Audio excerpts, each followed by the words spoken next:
Hi friends, I am Satan Singh and today I will tell you transformation of sentences. As you know, it is very important part of grammar.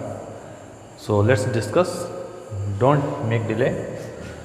So सबसे पहले हम लोग transformation of sentences के बात करेंगे. Transformation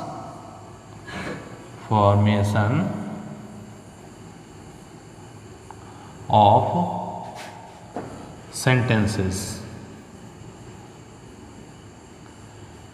तो यहाँ पर एक चीज़ हमें देखनी है कि हमारा सेंटेंस जो है रूप भी बदल जाए. ट्रांसफॉर्मेशन मीन्स रूप बदलना. तो रूप भी बदल जाए लेकिन उसका अर्थ बिल्कुल ना बदले. तो हमें इस चीज़ को देखने के लिए हमें ट्रांसफॉर्मेशन में क्या क्या अप्लाई करना पड़ता है वो सबसे पहले हम लोग देख लेते हैं. तो नंबर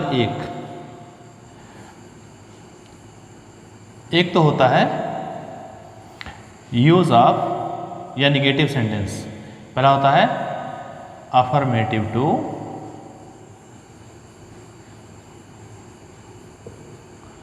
निगेटिव.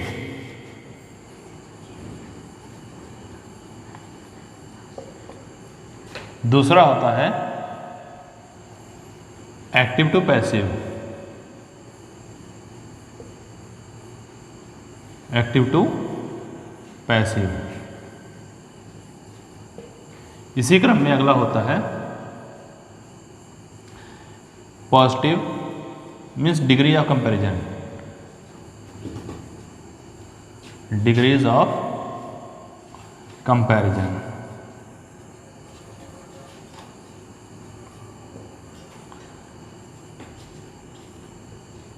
और होता है remove to.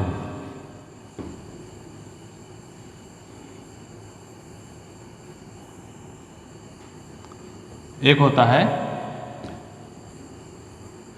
Exclamatory to assertive.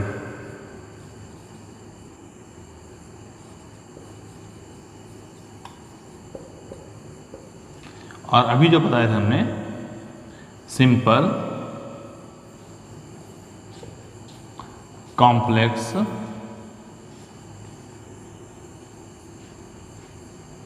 Compound, ये भी इसी में आते हैं ट्रांसफॉर्मेशन में.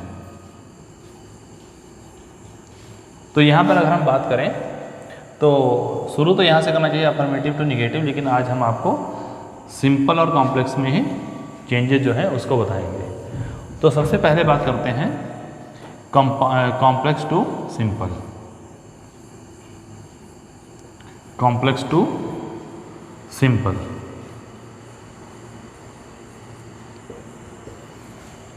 तो देखिए ग्रामर में आप लोग जो अनसॉल्व पेपर पढ़ेंगे या मतलब कोई प्रीवियस ईयर्स क्वेश्चन पढ़ लेते हैं उसमें से भला होने वाला नहीं है, क्योंकि ग्रामर में आपको डीप नॉलेज ही चाहिए. जब तक आप अपने तरफ से कुछ नहीं बना पाएंगे तब तक आपका वो प्रीवियस ईयर क्वेश्चन सॉल्व करना कोई मायने नहीं रखता है. तो सबसे पहले हम ध्यान देते हैं तो सिंपल सेंटेंसेस है. कॉम्प्लेक्स सेंटेंस को सिंपल सेंटेंस बनाना. तो एक तो यूज़ होता है जैसे आपने पढ़ा था नाउन क्लास का यूज़ करने कॉम्प्लेक्स में करते हैं. नाउन क्लास इसको हम चेंज कर देंगे नाउन में, नाउन या नाउन फ्रेज में.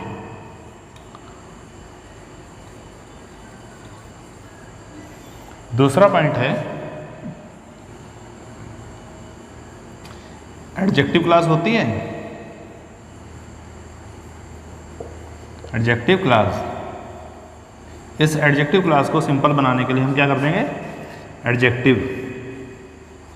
या तो हम एडजेक्टिव बनाएंगे और एडजेक्टिव नहीं बना तो एडजेक्टिव फ्रेज बनाएंगे.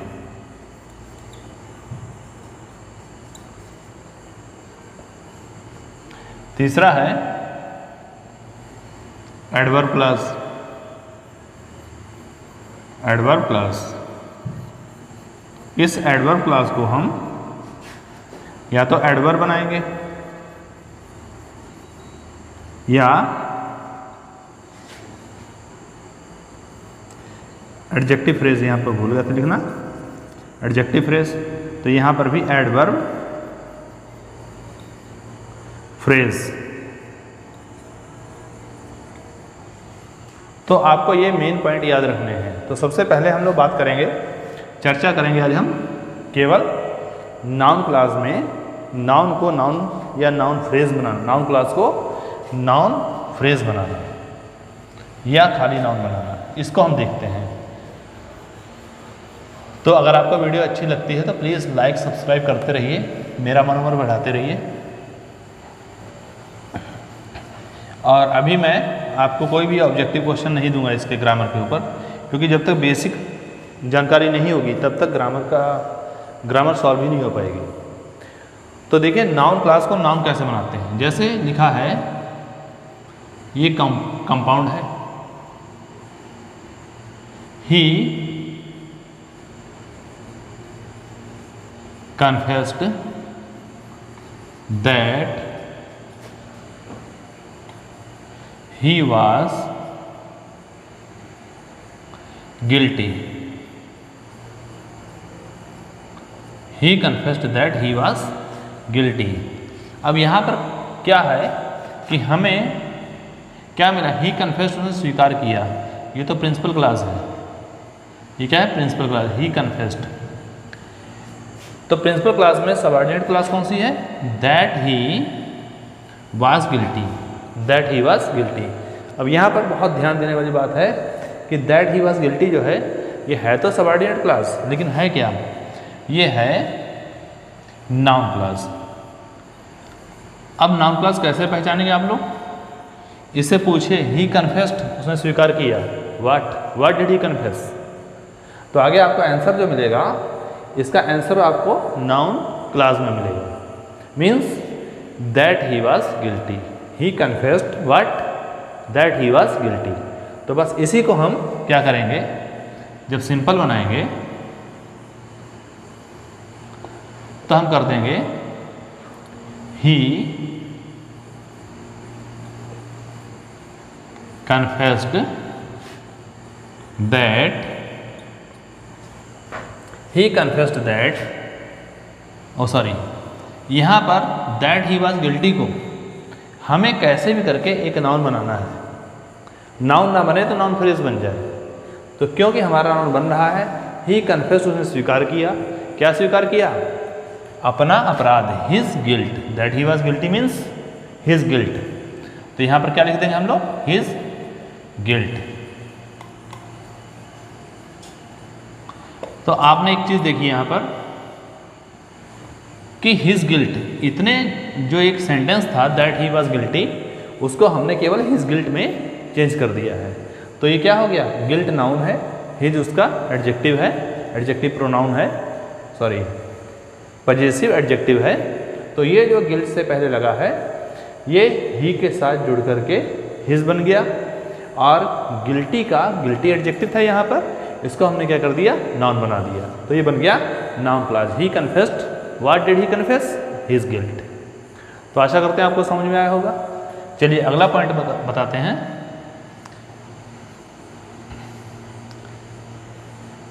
ही said that he was innocent. He said that he was innocent. He said, उसने कहा। फिर आप क्वेश्चन पूछिए इससे, क्या क्वेश्चन पूछेंगे, he said, उसने कहा, क्या कहा, what did he say। तो उसने कहा that he was innocent, कि वो भोला भाला है। तो जब कोई बीच में खड़े होकर कहता है मैं निर्दोष हूँ, तो वो अपनी बात को डिक्लेयर कर देता है। अगर कोई अपनी गलती को, अपने दोस्त को स्वीकार करता है, उसे हम कन्फेस कहते हैं। वो गलती कोई कर ले उसे कन्फेस करते हैं। अगर वो स्वीकार कर लेता है अपनी गलती को, उसको हम एडमिट कहते हैं। तो इस प्रकार थोड़ा चेंजेस होता है। तो यहाँ सेड ना लगाकर यहाँ पर हम कर देंगे डिक्लेयर्ड। क्या कर देंगे, डिक्लेयर्ड दैट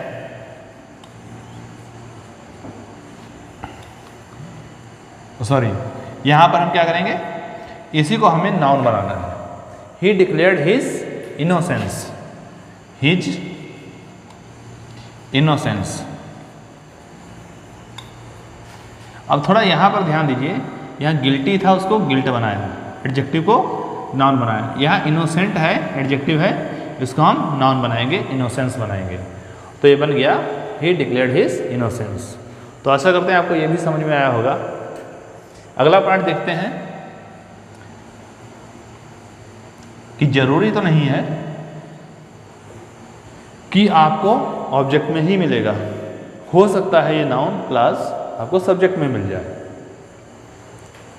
जैसे the fact that he is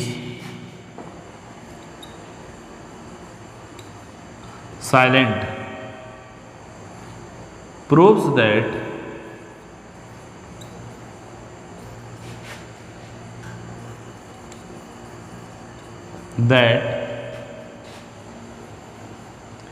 he is guilty। तो यहां पर क्या है, द फैक्ट तथ्य दैट ही इज साइलेंट कि वो शांत है, वो प्रूव्स सिद्ध करता है दैट ही इज गिल्टी कि वो दोषी है। तो प्रूव करता है कौन चीज, दैट ही इज गिल्टी। तो ही इज गिल्टी को आप जानते हैं क्या बन जाएगा, हिज गिल्ट बन जाएगा। आपको शॉर्ट में बताएं, हिज गिल्ट बन जाएगा।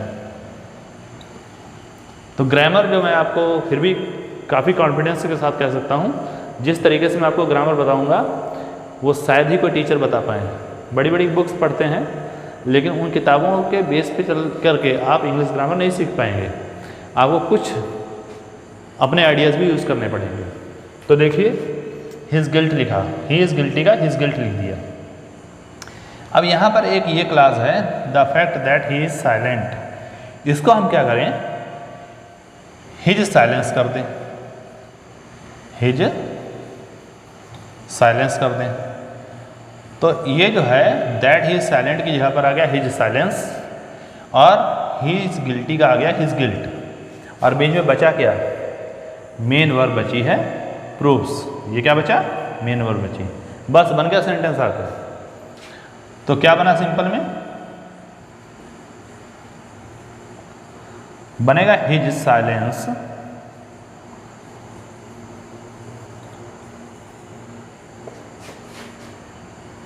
proves that his silence proves his guilt, his guilt। कितना शॉर्ट में हो गया है ये। सिंपल सेंटेंस का मीन्स यही है कि हमारे बीच में एक वर्ब आ जाए। कौन सी वर्ब आ जाए, जिसे कहते हैं फाइनाइट वर्ब। एक ही फाइनाइट वर्ब होती है इसमें, यही पहचान है सिंपल सेंटेंस की। और इनमें दो finite verb, the fact that he is silent, यहाँ पर इज लग गया, एक तो ये बन गई, दैट ही इज गिल्टी एक यहाँ पर बन गई, तो ये दो हो गई। तो इसके ये कॉम्प्लेक्स सेंटेंस बन गया, यहाँ पर सिंगल है इसलिए ये सिंपल सेंटेंस बन गया। चलिए आशा करते हैं आपको ये भी समझ में आ गया होगा। चलिए अगला पॉइंट देखते हैं, एक और कॉम्प्लेक्स सेंटेंस।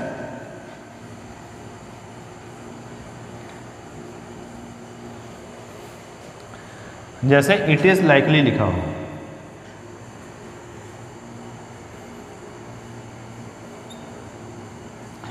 या ये नहीं, जैसे लिखा है how long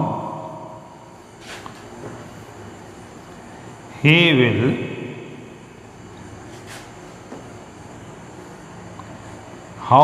will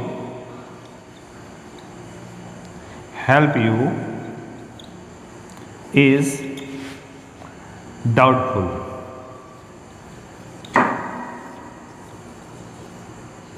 is doubtful, how long he will help you is doubtful। यहाँ पर है is doubtful, ये तो रहेगा doubtful है, लेकिन आप इसे क्वेश्चन कीजिए what is doubtful, कि doubtful क्या है। तो अगर हम कहें कि doubtful क्या है, कितनी देर तक वो उसकी सहायता करेगा, मतलब कब तक उसकी सहायता करेगा, ये वाली बात जो है, इतनी बात जो है ये डाउटफुल है। क्या है डाउटफुल? कब तक वो उसकी सहायता करेगा। अब इसी को अगर हम कर दें सिंपल में, द ड्यूरेशन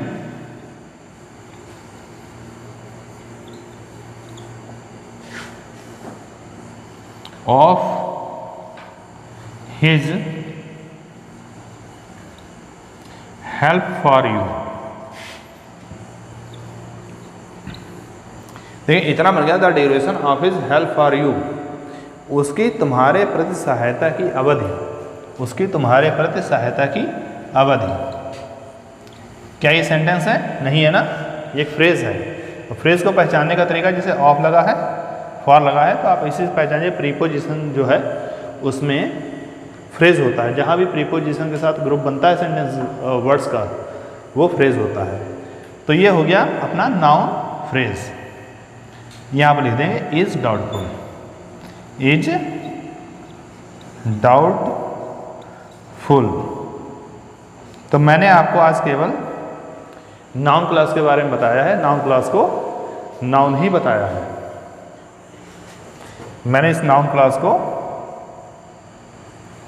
बदल करके नाउन बनाना या नाउन फ्रेज बताना, ये बताया। इस तरीके से हम कॉम्प्लेक्स सेंटेंस को सिंपल सेंटेंस बना सकते हैं। अगली वीडियो में मैं आपको बताऊंगा एडजेक्टिव क्लास को एडजेक्टिव कैसे बनाएंगे या एडजेक्टिव फ्रेज कैसे बनाएंगे। तो आप लोग बने रहिए हमारे साथ में और जुड़े रहिए और अपने साथियों को जोड़िए, ताकि मैं आपको ग्रामर को के बारे में A to Z आपको इन्फॉर्मेशन दे सकूं। मैं भी चाहता हूं कि आपको अनसॉल्व पेपर करवा दूं, लेकिन तब तक वो यूज़फुल नहीं होंगे जब तक आपको बेसिक नॉलेज नहीं होगी। Thank you.